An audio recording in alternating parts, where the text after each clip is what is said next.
በዛ ነገር ውስጥ ሁሉ አልፈ ተስፋ መቆርጥባቸው የታመምኩበትን ጊዜ ማንሳት ትችላለህ። እኔ ታመምኩኝ፣ ድጋሚ ወንድሜ ታመመ ምናምን፣ እሱ ሌላ ስቶሪ ነው። ከእግዚአብሔር ጋር ታወራለህ ማለት እኔ ግን ክፉ ሰው ነኝ ብዬ አውቃለሁ። አሁን ከአምላክ ጋር ቁጭ ብዬ አንዳንዴ ታወራለህ ማለት እኔ ግን የእውነት ክፉ ሰው ነኝ እንዴ ማለት ዱ አይ ሪሊ ዲዘርቭ ዲስ?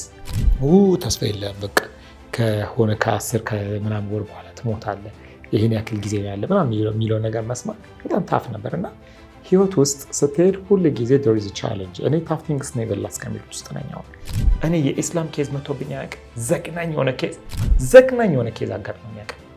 የእውነቴን ነው የምልህ። እንዴት አንድ ግለሰብን ወክዬ ኢስላም የጴንጤ ስንት ዘግናኝ የሆነ ኬዝ አጋጥሞኝ አያውቅም። ልልህ የፈለግኩት ነገር ይኸውልህ እንደዚህ አይነት ነገሮችን አላወጣም። ገብቶሃል? እንደዛ ያ ሁሉ ህዝብ ቆሞ ኢትዮጵያዊን ሲሰቅል ይኸው ደግሞ እንደ ኢየሱስ መሰቀል የለበትም ተዘቅዝቆ ነው ብሎ ወስኖ ተዘቅዝቆ ሲሰቀል ታስታውሳለህ? የቅርብ ጊዜ ታሪካችን አይደል? አልደነገጥክም? የእውነት አልደነገጥክም?